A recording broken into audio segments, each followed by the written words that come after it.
The learner profile are a set of 10 attributes. And these 10 attributes, such as we want kids and we want adults, we want all community members to be caring.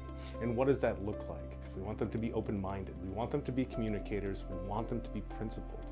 And these 10 attributes, which are embedded in all that we do, are part of our values as a school.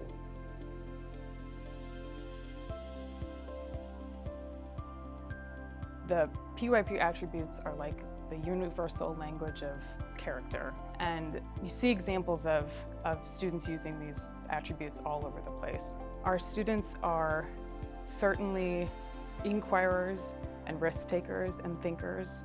I love that they have this sense of adventure and independence when it comes to their learning.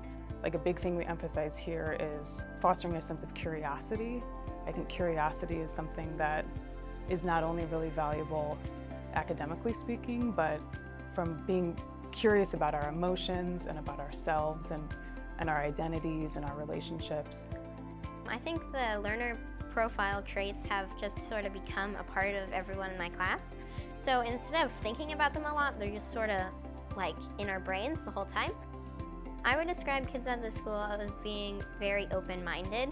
I see a lot of people just listening to other people instead of trying to voice their opinions all the time.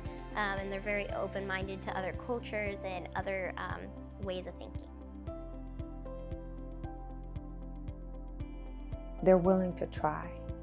They're willing to taste new foods, to try new things, to hear new sounds and not be like, or to think that somebody with an accent is somehow less than them. And it seems small, but imagine that ripple effect.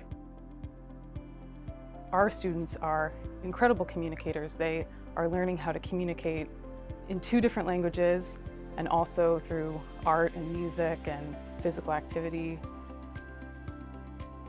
We just had our students that went on capstone to Japan, and they're in the room with business folk, and these adults are just so moved and impressed by how their minds are working and the connections and the education that they've had, and they're problem solvers, right?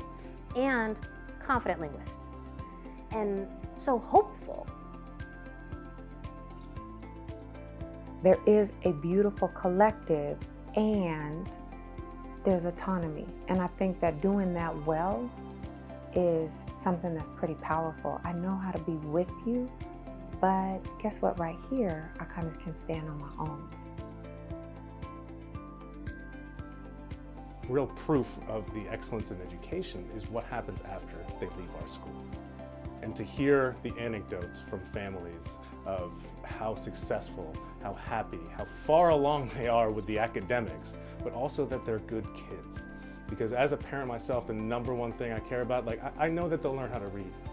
I care that they're good human beings. And our graduates, sure, yeah, they go to amazing universities, they go to amazing middle schools, they do extremely well academically, but bottom line, they're really good people who do good things in this world.